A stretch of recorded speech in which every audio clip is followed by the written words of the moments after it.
just to trust that your irritation will go away.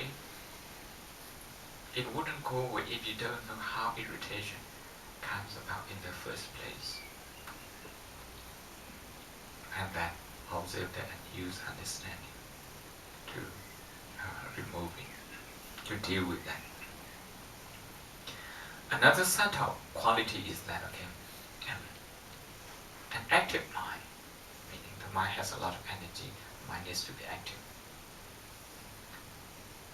But if the mind is so active, if the mind is moving all the time, it can go into restlessness, and you can see a lot of auto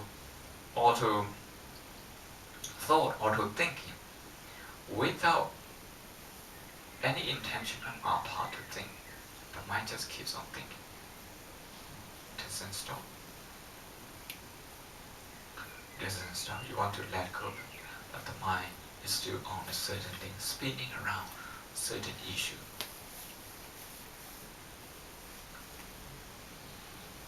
But the mind has a lot of energy.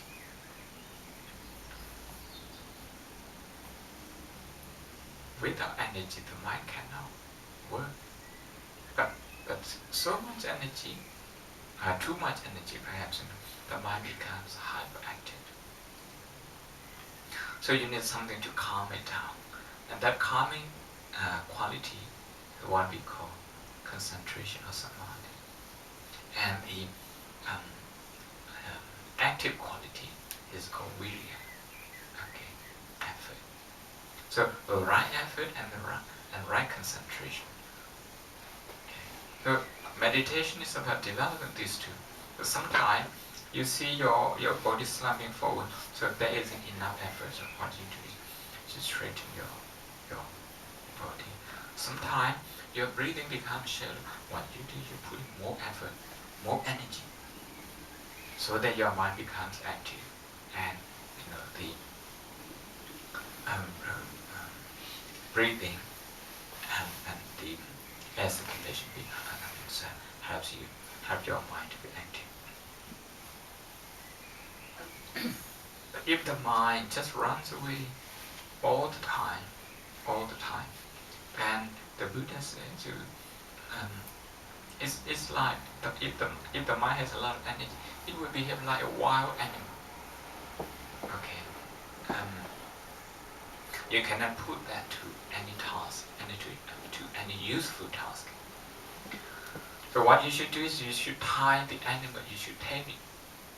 And you should tie it either with a short rope or with a long rope. With a short rope, this is what we call the samatha meditation. You focus on one object. With long rope, this is kind of vipassana meditation. You look at the mind, let it do what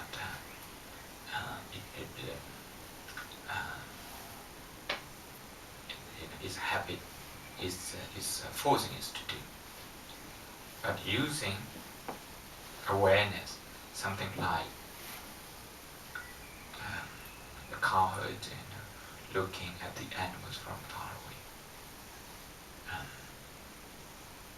So regarding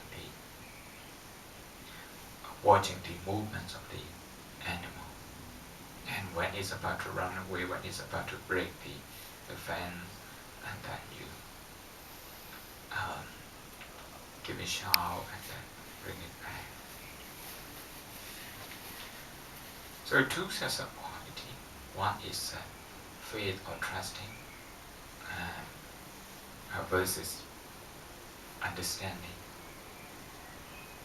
and the other is the other set of quality is active mind and calm mind. Being active and being calm.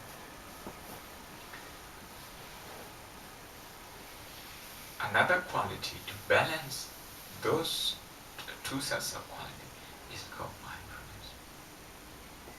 We use mindfulness to balance, to develop them as well as to balance them. So it doesn't matter which meditation technique you follow. These are the qualities you aim to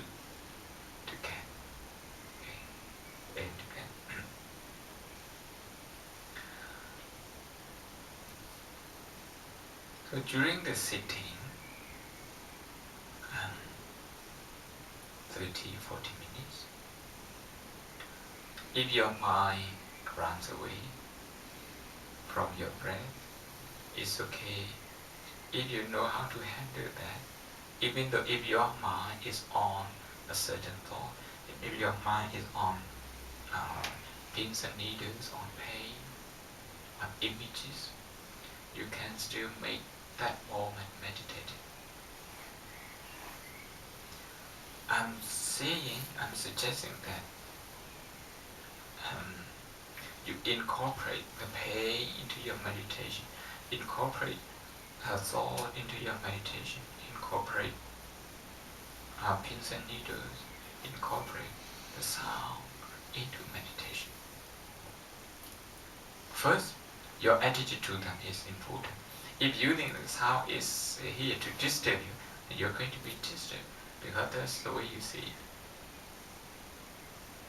But if you see it as a meditation object, now you have some reason to be with that, to welcome that, to welcome the sound, and not to run away from the sound, but to be with that, to examine that. If you think the numbness, the pain that you feel in your knee, in your back, in your hands, in your ankles, those pains are disturbing your meditation, then your mind is going to be disturbed throughout the session because that's the way you look at them. But if you think those pains, they are there naturally, whether you meditate or not, and incorporate them into your meditation. Take the opportunity of having this pain to train your mind, to develop the quality of trusting. So you just trust the pain, you just trust mindfulness and try to be with mindfulness. Like a child, when a child trusts somebody, the child is happy, is at ease around with that person. Before that, the child is very tense when they see strangers. So it's your choice to look at the pain as either stranger or as a family friend. Yeah. If you look at this as family friend, your mind is going to be at ease. So to welcome them, to welcome pain in your meditation. Remind you also before you close your eye that I'm going to meditate not just on breathing, but also on pain, but also on my thought,